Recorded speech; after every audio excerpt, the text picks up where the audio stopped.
These are a very strong squad of players.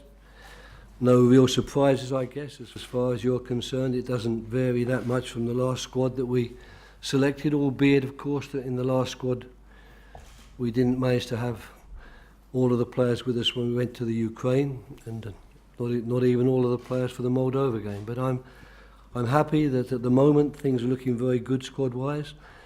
Obviously, two very important games. We don't need to even debate how important these games are to us as a team and as a footballing nation.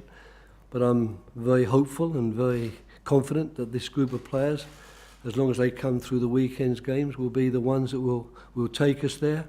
And I'm also very happy that the support at Wembley will be fantastic. It's been wonderful really right the way throughout, and I think both games are going to be sold out, and that again I think will be something which not only shows how important the games are to us as a footballing nation, but it also shows how keen the fans are to back us up. Well, Wayne didn't play last night, as you know, but we are reliably informed that it's not a serious injury and it won't stop him from joining up with us. So let's hope that Jermaine tonight, I believe he's playing, can continue his goal-scoring prowess, and the more choices I have, if you like, or the more problems I have selecting a forward line that can score us goals, the better, as far as I'm concerned. From what you've seen of Wayne in recent weeks, how excited are you at the prospect of him pulling on an England shirt again? Well, I was pretty excited before the last two important games. I was watching Sturridge, I was watching Rooney, and I was thinking these two players are in great form, and you know there's lots of goals in them, in the sense that they can create goals through their individual ability, their individual brilliance. Unluckily we lost them, but hopefully we won't this time, and that's backed up of course by Lambert, who's done well, Defoe, and Danny Welbeck, who I thought played very well against Moldova, but of course we lost him to that very unfortunate second yellow card. Can I ask you for your thoughts on Joe Hart? There's no doubt he's a fine keeper and he kept 5 clean sheets before the Manchester derby, but he has made one or two, I suppose, high-profile errors they could be described as. Are you concerned that they might affect his confidence? Because he's very much a confident kind of person normally, isn't he? I think goalkeepers are always going to be in that situation, really. I mean, forwards to some extent as well. You know, the forward who hasn't scored for a long time or who's missed a few very, very, in our opinion, clear-cut goal chances.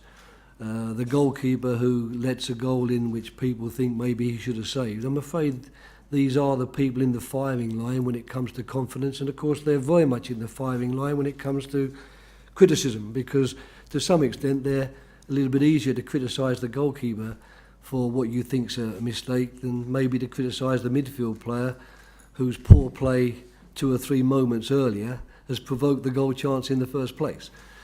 I believe that Joe will shrug this off. I'm sure that he's not happy with the criticism. I'm sure he's not happy to have let in goals which maybe he thinks he could have stopped, but this is a fact of life.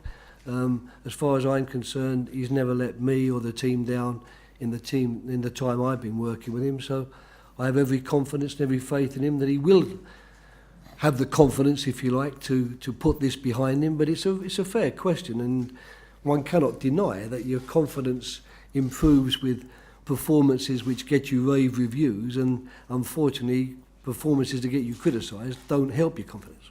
Do you think technically he's doing anything different, or is he perhaps just going through a bad period that all keepers do from time to time? Well, apparently, you know, he obviously went through a bad period last night because he let in 3 goals, and you know people are suggesting he should have saved 2 of them. So that's a bad. But I don't think, and I think you prefaced the question by saying the 5 games previously kept clean sheets. He kept a clean sheet against Moldova, clean sheet against the Ukraine.